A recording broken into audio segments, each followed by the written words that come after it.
திண்டுக்கல் மாவட்டம் சத்திரப்பட்டியில் தனியார் நிதி நிறுவன உரிமையாளர் வீட்டில் வருமான வரித்துறையினர் சோதனை மேற்கொண்டு வருகின்றனர். சத்திரப்பட்டியில் உள்ள செந்தில்குமார் என்பவருடைய வீட்டில் தற்போது சோதனை மேற்கொள்ளப்பட்டு வருவதாக அண்மை தகவல் வெளியாகியிருக்கிறது.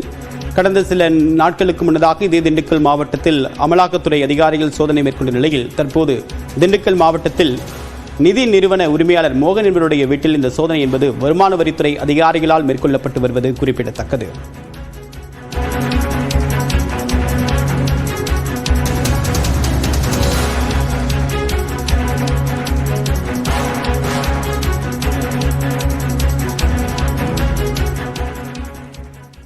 திருநெல்வேலி மாவட்டம் நடுக்கல்லூர் பகுதியில் மருத்துவ கழிவுகள் கொட்டப்பட்டு துர்நாற்றம் வீசக்கூடிய நிலையில் அவற்றை அகற்றக்கூடிய பணி நடைபெற்று வருகிறது. தொடர்பான விவரங்களுடன் இணைந்திருக்கான நம்முடைய செய்தியாளர் சிவமணி, தற்போது எவ்வளவு மருத்துவ கழிவுகள் அங்கு கொட்டப்பட்டிருக்கு, இதை அப்புறப்படுத்துறது எவ்வளவு சவால் நிறைந்ததான பணி இது?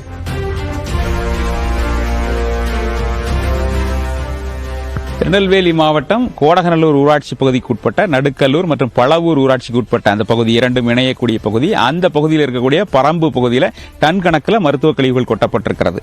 ஒரே நாட்களில் கொட்டப்பட்டதாக தெரியவில்லை. பல நாட்களாக திருவனந்தபுரத்தில் இருக்கக்கூடிய கேன்சர் சென்டர் மட்டுமல்லாது அங்கே இருக்கக்கூடிய ஒரு மகப்பேறு மருத்துவம் பார்க்கக்கூடிய மருத்துவமனை உள்ளிட்ட மால்கள் உள்ளிட்ட பல்வேறு இடங்களிலிருந்து கழிவுகள் கொட்டப்பட்டிருக்கிறது. மருத்துவ கழிவுகள் அதிகமான அளவில் இந்த பகுதியில் கொட்டப்பட்டிருப்பதன் காரணமாக சுமார் 500 மீட்டர் சுற்றளவிற்குள்ள துர்நாற்றம் வீசக்கூடிய நிகழ்வு அப்படிங்கிறது இருக்கிறது.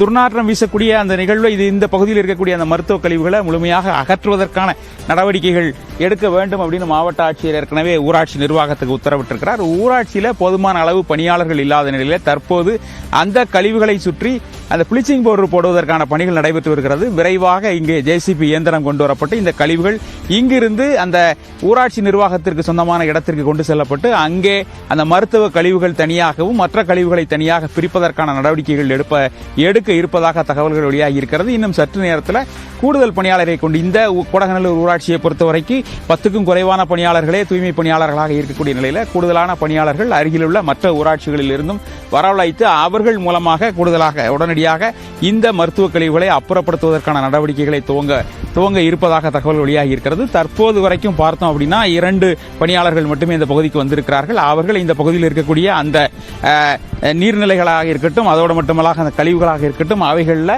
அந்த பிளீச்சிங் பவுடர்களை தூவக்கூடிய நடவடிக்கைகளில் ஈடுபட்டிருக்கிறாங்க. தொடர்ந்து அவர்கள் இந்த கழிவுகளை அகற்றுவதற்கான பணியில் ஈடுபடுவாங்க.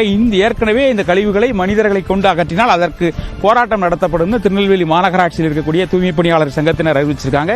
இருந்த போதிலும் கழிவுகள் முழுமையாக அகற்றப்பட வேண்டும் என்ற நிலையில் கழிவுகள் அகற்றக்கூடிய பணி இன்னும் சற்று நேரத்தில் துவங்கும் என எதிர்பார்க்கப்படுகிறது. இந்த ஜேசிபி இயந்திரம் மற்றும் கூடுதல் பணியாளர்கள் வரவழைக்கப்பட்டு இந்த பணிகள் துவங்க இருப்பதாக தகவல்கள் வெளியாகி இருக்கிறது. தற்போது பிளீச்சிங் பவுடர் போடும் பணி நடைபெற்று வருகிறது. தேவா, தகவலுக்கு நன்றி சிவமணி.